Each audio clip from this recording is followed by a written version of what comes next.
कामचोर देवरानी। एक बार की बात है, सुषमा अपने पूरे परिवार के साथ खुशी खुशी मोहन नगर में रहती थी। उसकी 2 बहुएं थी, पल्लवी और शिवानी। एक दिन दोनों बहुएं रसोई में काम कर रही होती है कि तभी उनकी सास सुषमा उन्हें बुलाती है। अरे बहू, जरा इधर तो आना। शिवानी, जरा जाकर देखना सासू माँ क्या कह रही हैं। दीदी आप ही देख लो ना जाकर, आपको भी तो सुनाई दे रहा है। अरे मैं आटा गूंद रही हूँ ना, तुम चली जाओ। हाँ तो मैं भी तो सब्जी काट रही हूँ ना दीदी। अरे बहू जल्दी आओ। ओह, ये तो जाएगी नहीं। मैं ही जाकर देखती हूँ कि क्या करना है। पल्लवी सुषमा के कमरे में जाती है। जी मम्मी जी, क्या हुआ? शाम को घर पर कुछ मेहमान आने वाले हैं, तो तुम अच्छा सा खाना बना लेना बहू। ठीक है मम्मी जी, आप बता दीजिए क्या क्या बनाना है और कितने लोग आ रहे हैं। सुनील की मौसी जी और उनका पूरा परिवार आ रहा है। कुल मिलाकर 3 लोग और हमें मिलाकर हुए 9 लोग। तो अभी से ही तैयारी करना शुरू कर दो। और हाँ, घर की सफाई भी कर देना, हाँ अच्छे से। जी मम्मी जी, सब काम हो जाएगा, आप चिंता मत कीजिए। पल्लवी शिवानी को घर में मेहमान आने वाले हैं इसके बारे में बताती है। क्या 9 लोगों का खाना बनाना होगा, घर की सफाई करनी है? बाप रे, सासू माँ ने तो हमें घर की नौकरानी ही समझ कर रखा है। ऐसा नहीं बोलते शिवानी, हम इस घर की बहू हैं और घर के काम करना हमारा फर्ज है। दीदी तो है ही सासू माँ की चमची, जब देखो सासू माँ सासू माँ। मैं तो इतना सारा काम नहीं करने वाली। शिवानी कपड़े लेकर गमला साफ कर रही होती है और चक्कर आने का नाटक करने लगती है। मेरा सर चकरा रहा है। तभी वहाँ पल्लवी और सासू माँ जाते हैं।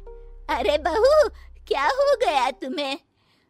मम्मी जी, बहुत तेज सर में दर्द हो रहा है। तुम एक काम करो शिवानी, आराम कर लो।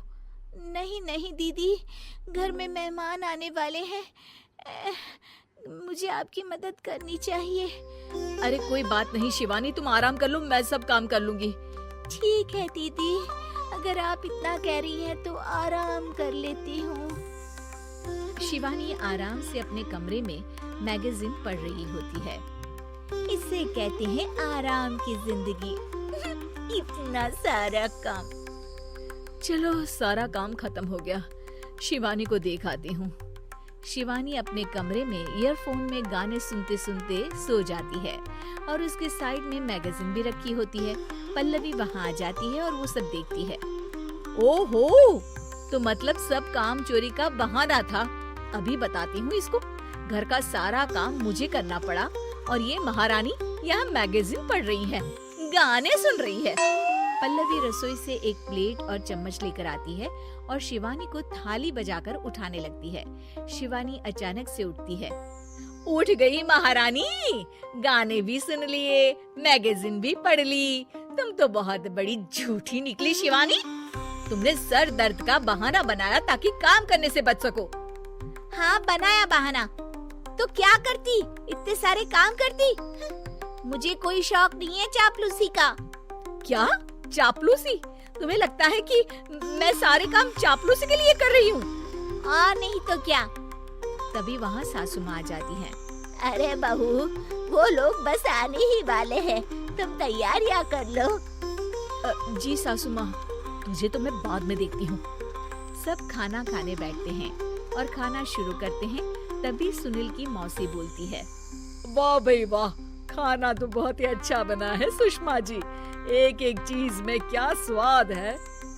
ये सुनकर शिवानी मुंह बना लेती है। उसे अपनी जेठानी की इतनी तारीफ रास नहीं आती। आपकी बहुएं तो बहुत ही अच्छा खाना बनाती हैं। हाँ बनाती तो दोनों ही अच्छा है, पर आज ना ये सारा खाना बड़ी बहू ने बनाया है। छोटी बहू की तबीयत ठीक नहीं थी, सो इसलिए। मानना पड़ेगा सुषमा जी, आपकी बड़ी बहू तो बहुत ही गुणवान है। पल्लवी की तारीफ सुनकर शिवानी को जलन होती है।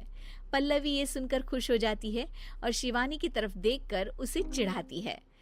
कुछ देर बाद मेहमानों के जाने का वक्त हो जाता है।